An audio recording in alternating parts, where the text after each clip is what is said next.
All right. I believe, let's see, we are up to chapter 3 this evening.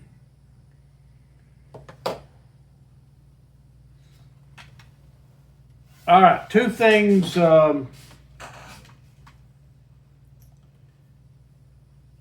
In chapter 3, Chapter 3 of what? Samuel 1. 1 Samuel. Oh, you mean what verse? We hadn't even got anywhere yet.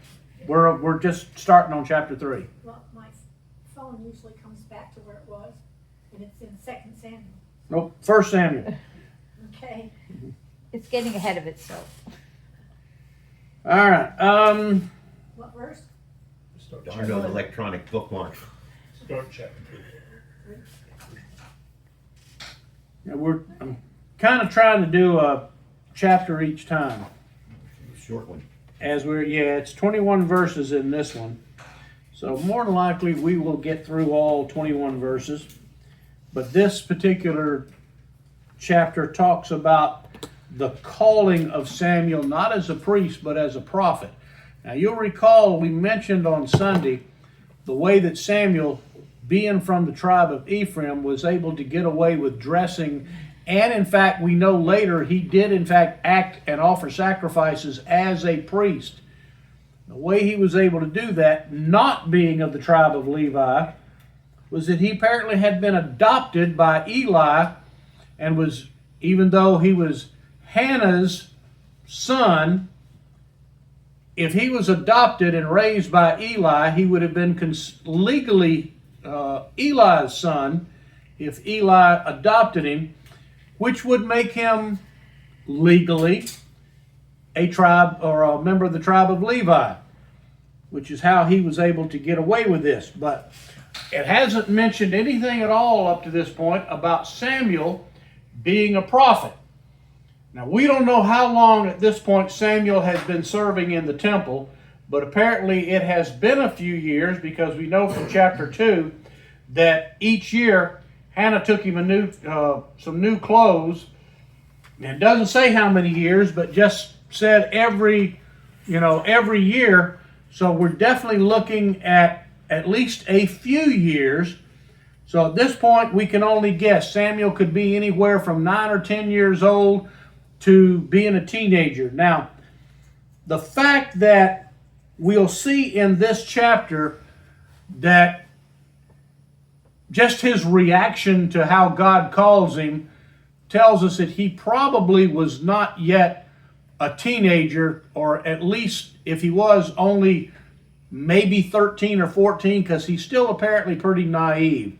So best guess, he's probably 11 or 12 by this point.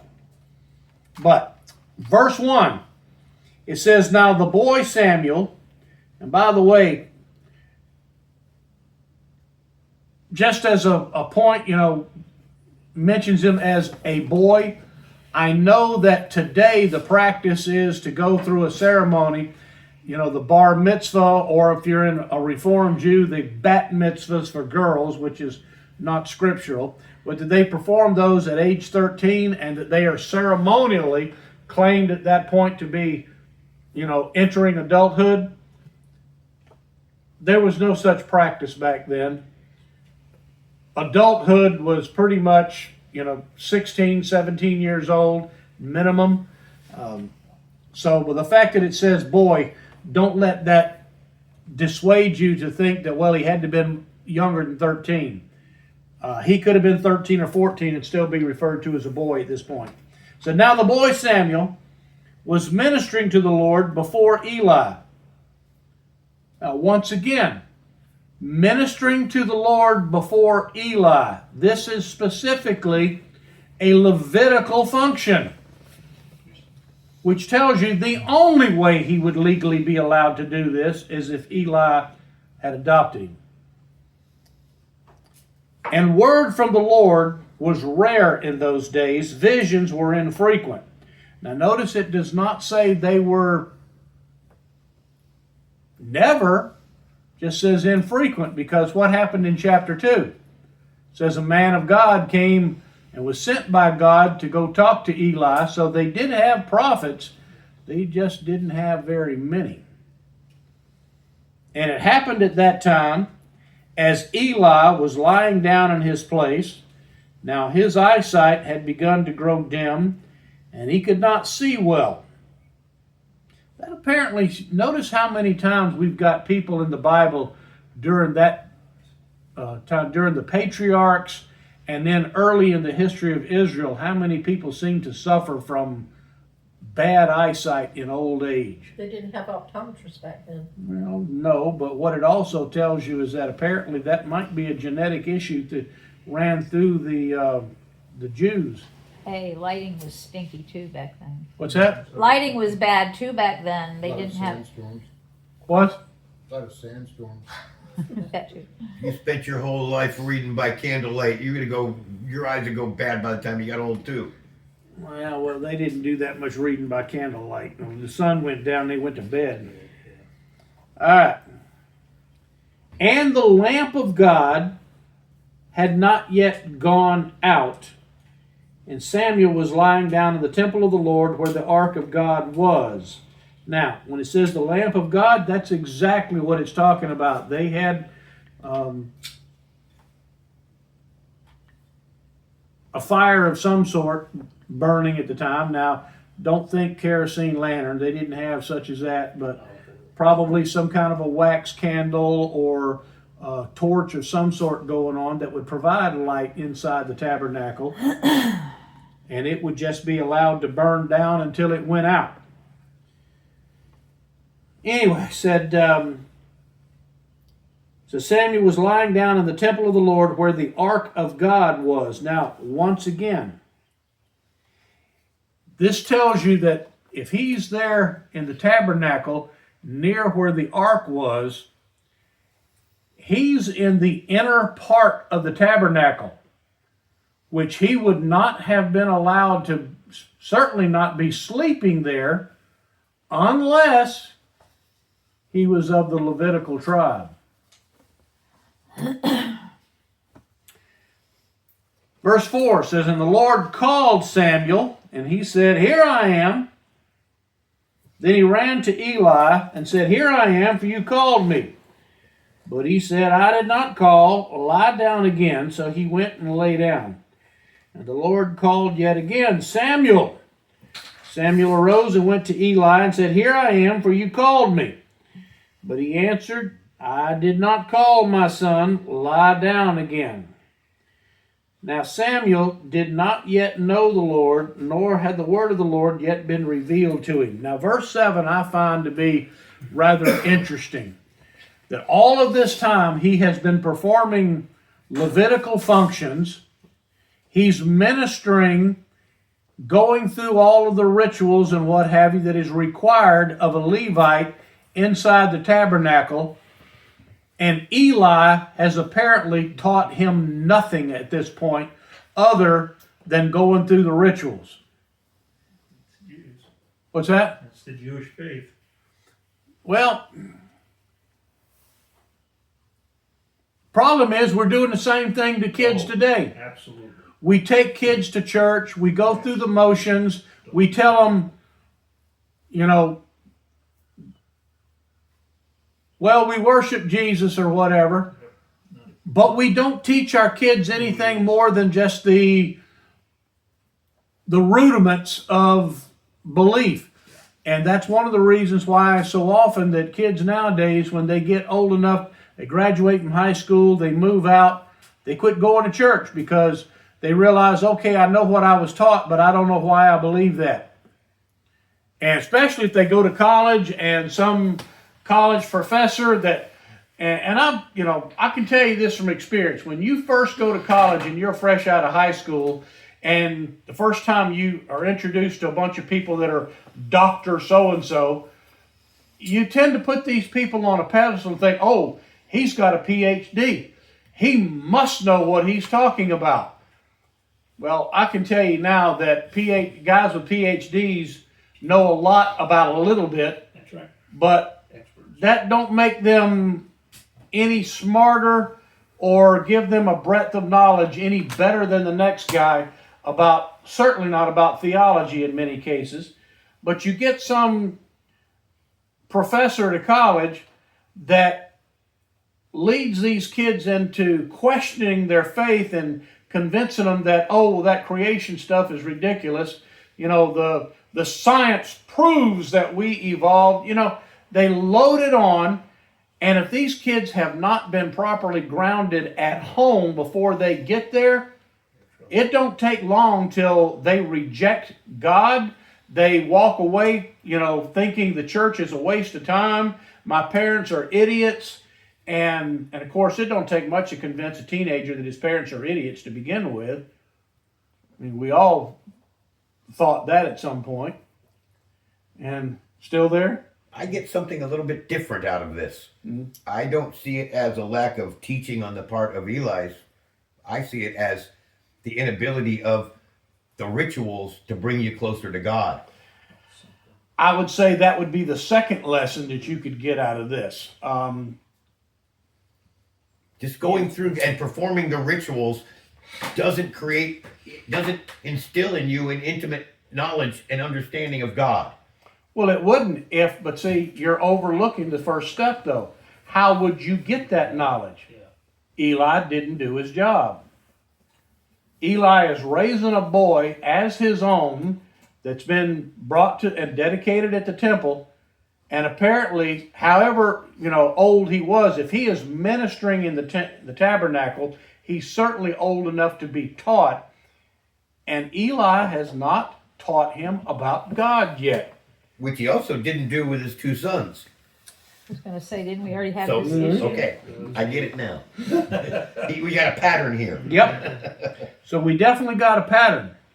But unlike the two sons, here apparently God intervened personally to deal with Samuel. So, but anyway, it tells us that Samuel didn't know the Lord. He didn't, and certainly when he hears a voice in the night, he has no clue that that's God speaking to him. He thinks Eli's calling him. Anyway, verse 8 says, So the Lord called Samuel again for the third time. And he arose and went to Eli and said, Here I am, for you called me. Then Eli discerned that the Lord was calling the boy. Now, notice how many times it takes before Eli finally wakes up and realizes what's going on. 3 times. Not that that's any mystical number here or anything of that sort, but I just found it rather interesting that it's the 3rd time that Eli finally realizes this is God speaking to him. Of course, with his kids, he doesn't have a clue. What's that? With his kids, it never would have happened anyway, so I guess, yeah. Yeah. All right. Verse 9 says, And Eli said to Samuel, Go lie down, and it shall be, if he calls you. And notice it's in the masculine. It's not just say, oh, if you hear a voice or anything. He says, if he calls you, that you shall say, Speak, Lord, for your servant is listening. So Samuel went and lay down in his place. Then the Lord came. Now, verse 10, I find the way this is described is rather interesting. Notice it doesn't say just that the Lord spoke to him. Came and stood. He says the Lord came and stood and called as at other times. Samuel! Samuel! And Samuel said, Speak, for your servant is listening. Now, if the Lord came and stood, what does this tell you? He was in the presence. Well, yeah, he's in the presence, but which person of God would be referred The to? second. Jesus. Yeah, in human terms? The angel of the Lord. This is the angel of the Lord, Jesus. This is the pre-incarnate Christ that's speaking to him. This isn't God the Father. This is Jesus who has come and calling Samuel. Because the Father does not come and stand anywhere. He just is. All right, verse 11. So the Lord said to Samuel, Behold, I'm about to do a thing in Israel at which both ears of everyone who hears it will tingle. Now, interesting that he tells this to Samuel. There's another way we can also tell this is the second person of the Godhead and not God the Father that's speaking to Samuel. If he came and stood, now, granted, we can understand that if there's just a voice and Samuel's just there listening, that would be one thing. But if he appeared to Samuel, there's only, out of the Trinity, only one of the persons of God have ever appeared. Now we know that God the Father appeared in the form of a pillar of fire, allowed Moses to see him from behind, but the Bible makes it very clear, nobody has seen the face of the Father. Because what did he tell Moses? If anybody looks upon his face, Surely die. yeah, because his holiness would be so awesome that you just wouldn't be able to stand it. So if he is speaking face to face with God at this point, this tells us that this is the second person of the Godhead. And one of the reasons I think this is an important consideration is there has been a theological belief. It borders on heresy, but it's getting more popular these days, of those people that somehow think that the God of the Old Testament and the God of the New Testament are like two different beings, two different gods, because they see the person of Jesus in the New Testament as being, sacrificial, loving, having a relationship with people, and then they see the God of the Old Testament as this God who's just out there somewhere that, nobody can see him, that he's, doesn't appear.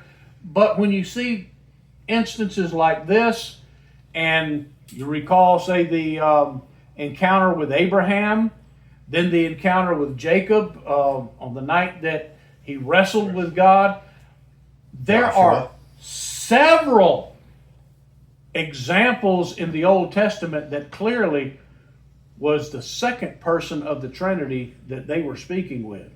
Walking with Adam in the garden. And that. Yeah.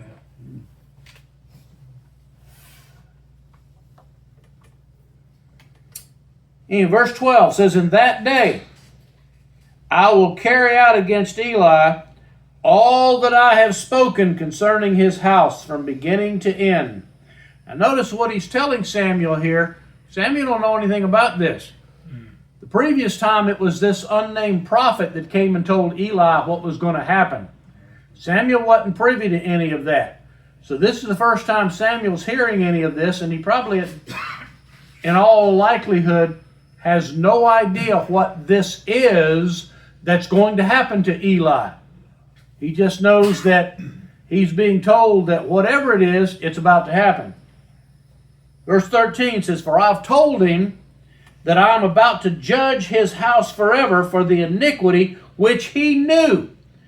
And again, this confirms what we mentioned in our study of chapter 2, that while Eli reprimanded his sons, he did not stop it.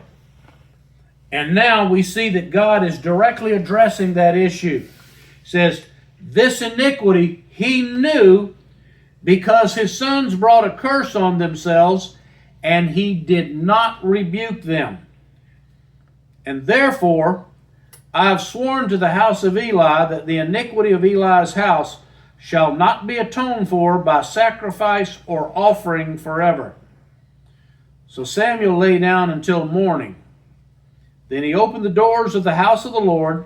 Now, by the way, notice in verse 15, it says Samuel opened the doors. This reinforces the belief among many that while the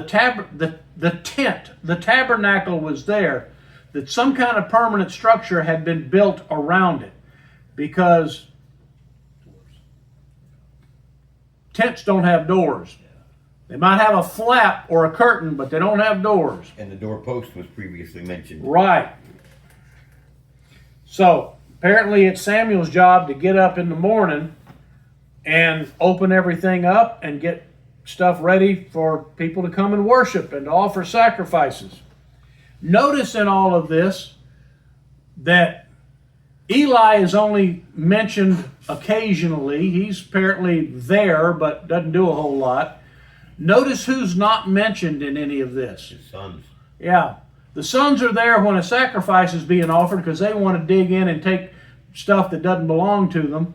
But in any of the routine ministering going on, sons are out carousing around. Hanging out the door maids. Yeah. But anyway, so Samuel lay down until morning. Then he opened the doors of the house of the Lord. But Samuel was afraid to tell the vision to Eli. Then Eli called Samuel and said, Samuel, my son. And he said, Here I am. Notice how many times, though, Eli does refer to Samuel as my son. Which kind of confirms for us that apparently at this point Eli had in fact adopted him and was raising him as his son. And he said, What is the word that he spoke to you? Please do not hide it from me. May God do so to you and more also if you hide anything from me of all the words that he that he spoke to you. Well, that's a heck of a thing to say to a kid. So Samuel told him everything and hid nothing from him. And he said, It is the Lord. Let him do what seems good to him. Now I find Eli's response in verse 18 tells you a lot about where Eli is. Now, if God had gotten a message to us and said, I'm about to judge you, what would any normal person that had any fear of God be doing? Fall on their knees and repent. Oh, you better believe it. You say, Lord, please don't do this. I'm sorry, won't do it again. But what's Eli's response? Oh, well, whatever's good, if God wants to do that, if it sounds good to him, that's okay with me. Tells you Eli's, I don't really care. he don't care. Eli is just not a man of any kind of conscience. He is serving as high priest simply because he inherited the job, but clearly his heart is not in it, literally. Thus Samuel grew, and the Lord was with him, and let none of his words fail. Now, what do you think it means when it says that God was with him, and let none of Samuel's words fail? Back them up. You said something. Well, There He was could a successfully communicate. if not only, but if Samuel is being established as a prophet, so what God is doing here is God, rather than Samuel saying, okay, this is what God said, God is making sure that even at this age, because let's face it, if God, well, let me back up a second. We know Samuel at this point is still young. Age 9, 10, maybe up to age 12 or 13, somewhere in that area, in all likelihood. Now, God is establishing him as a prophet. Now, one of the first things, how do we know, first of all, that God has now, even though this hasn't been stated, how do we know that God has now established Samuel as a prophet? Gave him a prophecy. He just spoke through him. He did not speak to Eli. He went to Samuel, told Samuel, this is what I'm going to do. And then Samuel relays the message to Eli. That is what a prophet does. But if he is still young, what is the likelihood that a kid that age might make a mistake or might not always get everything exactly right? Might fumble over his words. Might fumble over his words.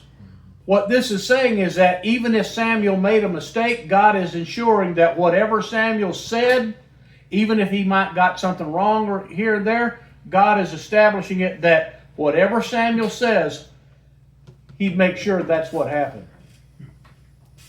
He's establishing Samuel's credibility. He's establishing Samuel's credibility.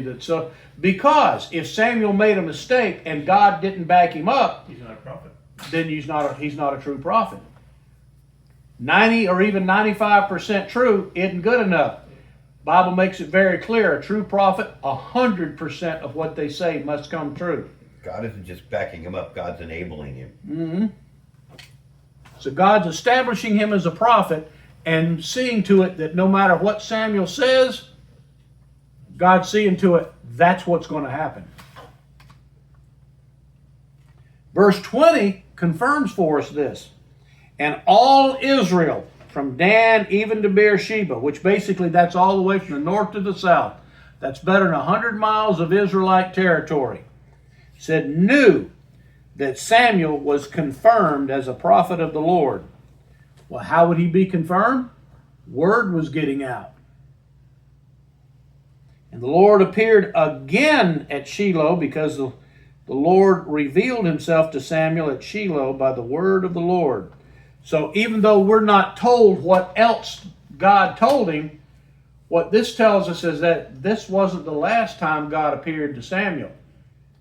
He apparently appeared several times, which is one of the things or the reasons that a lot of people believe that Samuel, as prophets go, was on par with Moses, because most prophets, God spoke to them, but how many prophets do we know that God appeared to? Moses, Abraham. Elijah, 2 or 3 others, but let's say Isaiah and Jeremiah, Ezekiel, saw some visions and what have you, but Isaiah, Jeremiah, Joel, all of these, God spoke to them, but we have no record anywhere that God appeared to them. It was Even just this. Daniel had angels explaining things to him and not Jesus directly. Mhm. How about John, Apostle John? And Paul, I mean, they were both Yeah, but brought up. we're talking there, You're talking New Testament, not New Old. Testament. Yeah, okay. And also, they walked and talked with Jesus. That's a whole Right. lot different issue. Okay. He appeared We're to not- Joshua, but Joshua wasn't a prophet. No. He appeared to Joshua just to basically say, you're now my new man, get busy. But it tells us in verse 21 that apparently God appeared to Samuel, again, well, we don't know how many times, but just says appeared to him again. And word of this would get out, that Samuel is not just a prophet who hears from God, he's a prophet that has now seen God. That puts Samuel a step above the rest. As you mentioned, on par with Moses. Yeah. And that's something else that we, when you mention Abraham, a lot of times we think of Abraham as a patriarch, which he was. We don't really think of Abraham as a prophet, but in fact, he was, because God spoke through Abraham on several occasions. We don't think of David as a prophet, but he was. How many of the Psalms that David wrote are actually messianic prophecies? So there's a lot of prophets in the Bible that we have that we don't really think about as being prophets, but David is a good example of one that was a prophet, but God didn't appear to him. Jacob. Mm-hmm. Jacob wrestled with God. Yeah, Jacob was one of the exceptions to the rule that, again, saw God. So I'm not saying that Samuel and Moses were the only ones, but they were in the minority. I mean, Jacob was also a prophet Mm-hmm. in the sense of his blessing was a prophecy. Mm-hmm. All right, questions this evening? I just wanted to say that, it says here that no one has seen the face of God, but in Revelation, it says that we will see the face of God. I mean, I know that's after things have transpired. Mhm. But, I'm pretty sure in Revelation, one of the privileges we'll have is we'll see God face to face. We will. But we won't be in this body anymore either. No, we won't. Because if we saw him in this body, that'd be the end of that. And consider those that have already died and gone on to heaven. I'm sure in their spiritual form, whatever that is, that they probably are able to look upon God. We just can't look upon him in this mortal body that we have. And we have no way of knowing, but I suspect that it's a possibility that before Adam and Eve sinned, that they might have been able to look upon God because at that time they were without sin.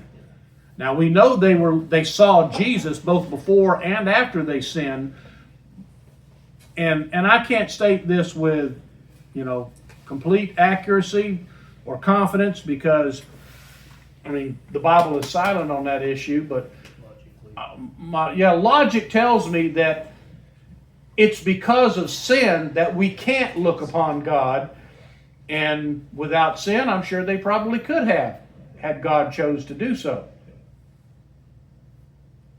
Anybody else?